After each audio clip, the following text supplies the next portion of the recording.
Well, playing in a country where cricket is held regularly, unlike in America, and taking on Afghanistan, which has a not caring attitude. How do you see this match?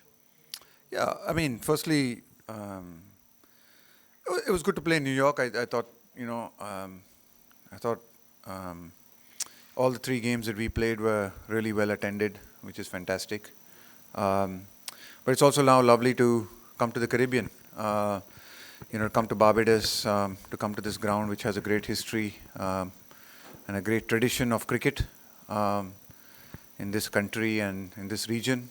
Uh, is fantastic as well, and we're really looking forward to it. We've had a couple of days of really good practice. We feel we're ready. We feel we're rested. We feel we're prepared. And we know Afghanistan is a very dangerous team in this format of the game. They've shown in their performances in this World Cup. But also, I think if you just look at their squad, I mean, they might not have a lot of international experience as in the other formats of the game. But a lot of their players do play in a lot of T20 leagues, more than, in fact, some of our players do. But they are, sort of well-traveled cricketers, especially in the T20 circuit, T20 league, a lot of them. They're very prominent members of their IPL teams, other teams as well. So certainly in this format, they're not a team to be taken lightly. They're deservedly in the Super 8s. And we will not treat them any differently as we would treat any other team that we expect to play in the Super 8s. Rahul, in India and Indian team generally used to playing white ball cricket under lights. So in all games now onwards, even in New York, where will be in the day. So dew factor kept aside, that is eliminated anyway. What were the challenges for the Indian team to play in the daytime white ball cricket? Like you said, it's slightly different for this generation of cricketers. They don't play a lot of games at 10:30. But look, I don't think it's too much of a hassle. Once you get used to it, once you get your mind around it, as we have, there's some obviously factors that, like you said rightly, the dew will not be a factor. So not something that we would consider at say for a 10:30 game. But then there are other things which you might consider, like the slowness of the pitch or other factors that you would consider when it is a day game. So there are certain, I'd say, tactical things that might be slightly different. But other than that, to be honest, it's, I think it doesn't really make too much of a difference. The guys are used to it now. I think there'll be great crowds, even for this game, whether it's at 10:30 or whether it's at 8 o'clock. I expect most India games to have very good crowds. So I think from that perspective, I don't really think it makes too much of a difference. Rahul, you spoke about a flexible batting order, something that Rohit also alluded to, saying that the openers will be static and the rest will change depending on the situation. Is it something that is specific to a T20 perspective, or do you see this happening across formats going forward? Not just for India, I'm just saying in a larger perspective. I just think each situation is unique. I think each situation is unique. It's hard to keep something set in stone. At least that's my belief. I always do believe in being flexible in your thinking, being able to adapt to situations. What does your team require? What do the conditions require? I think it's something that we've always been conscious of, the concept of being able to have players who can be adaptable and float in that middle order if and when required. And it's something that we've continuously striven to do as and when required and as and when possible, not just for the sake of it. A lot of times you make these changes, keeping something specific in mind, keeping something, it works sometimes, it doesn't work sometimes, and that's not, I think you can't judge everything only on the results. You always have to go behind and see what is the thinking behind some of these things. So yeah, various situations will demand. I mean, the Pakistan game, we moved Aksar up the order. There was a specific thinking around it. There are other situations we've moved Rishabh a little bit up the order in this thing. So there's been a little bit of thinking around that. So yeah, there's a lot of thought that goes into some of these things, and we do think about it. But again, I mean, I don't think the test format will have too many flexibilities. One day cricket, again, we are seeing that depending. But I think in the T20 format, especially with the matchups, with the dimensions of ground, with the kind of conditions, You do see it happening quite a lot more in the T20 format, where I guess every over or every 10 balls is actually quite critical and matters much more than probably it does in another format. So I think most teams, I think, are trying to make use of that, trying to make use of matchups, trying to make use of the best use of their resources to try and maximize the 120 balls that they can. Rahul, you, of course, as a player, you've played here. Not the best memories of the 97 test, I'm sure. Jeez, thanks a lot, buddy.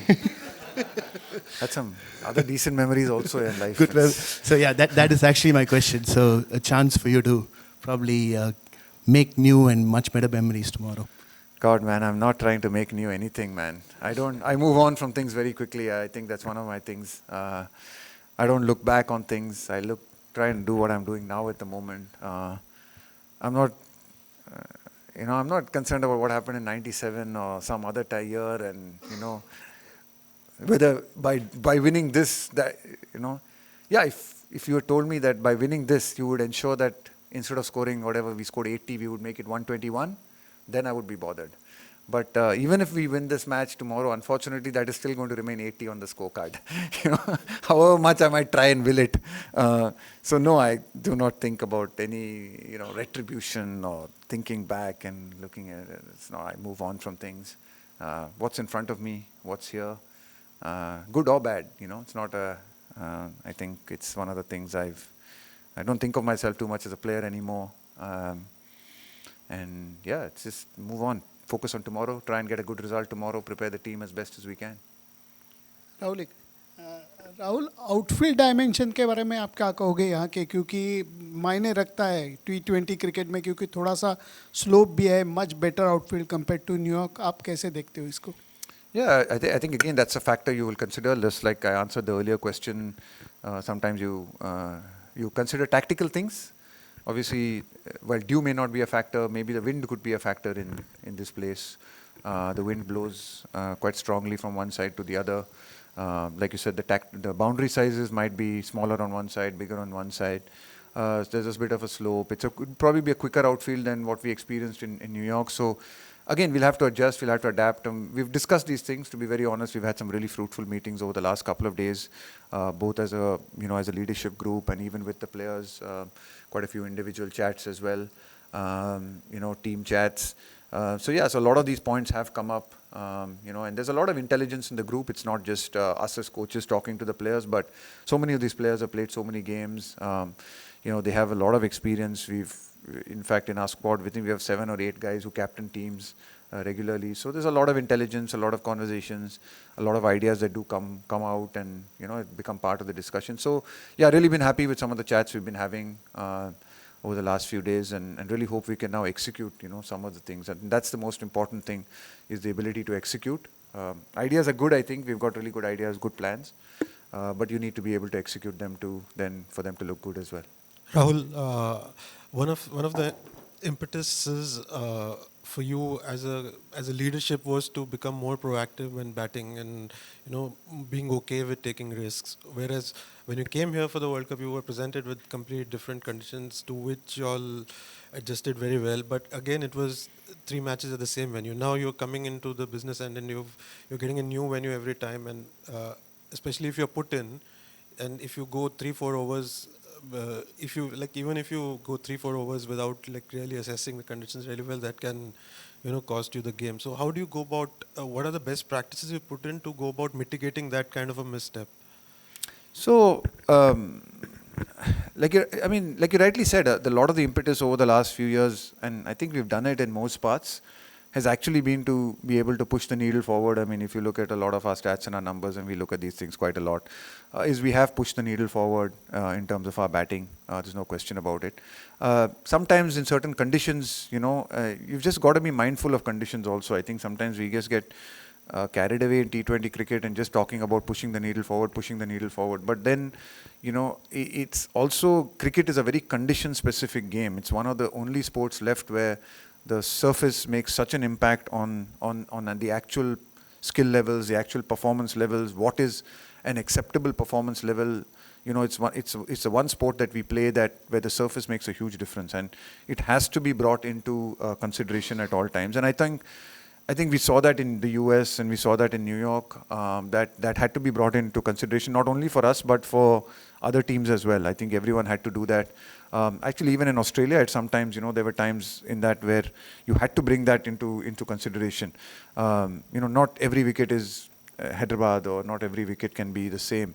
And I think that's something we pride ourselves in as well. I think we are trying to also get that ability to be smart in our decision making, to try and assess situations cleverly. We feel we've got the experience and the nous, and also the ability to counteract different situations that may present themselves. And then, of course, we are looking at things at the past games that have been played here. What have been the scores? What's the level of swing that people are experiencing? Amount of turn they're getting?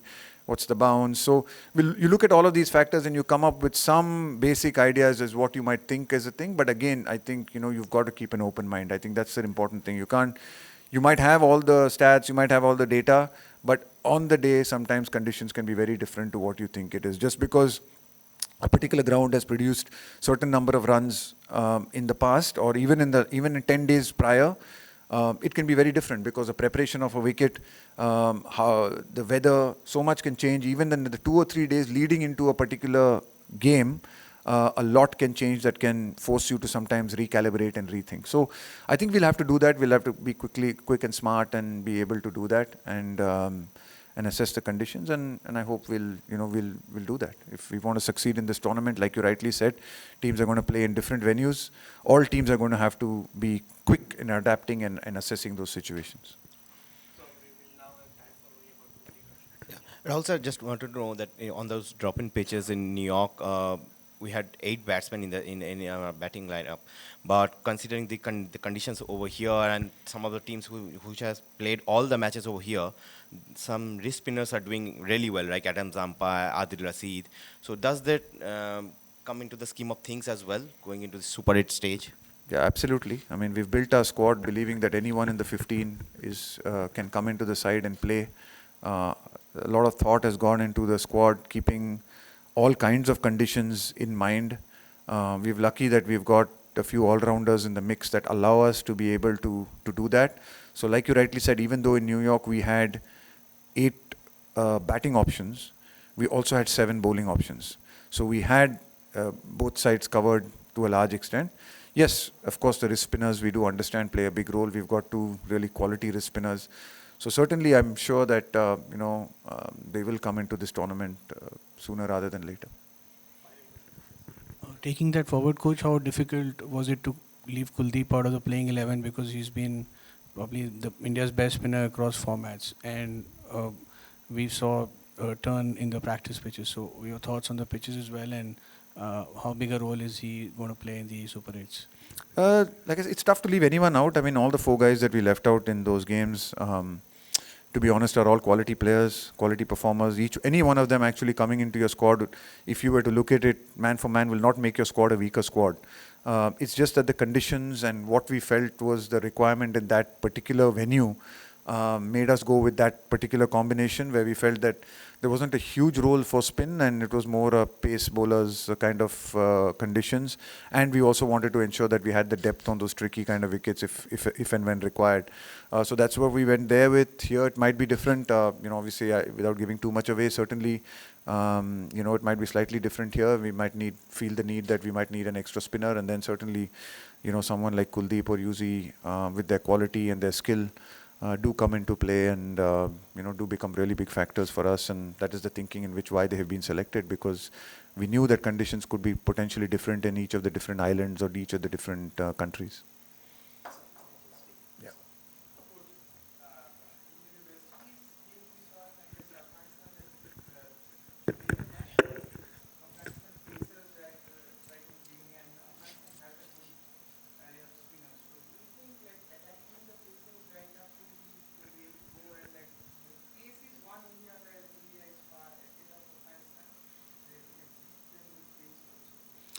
Yeah, I mean, I think we'll just, like I said, there's no point going in with a preconceived notion of deciding that this is what we'll do.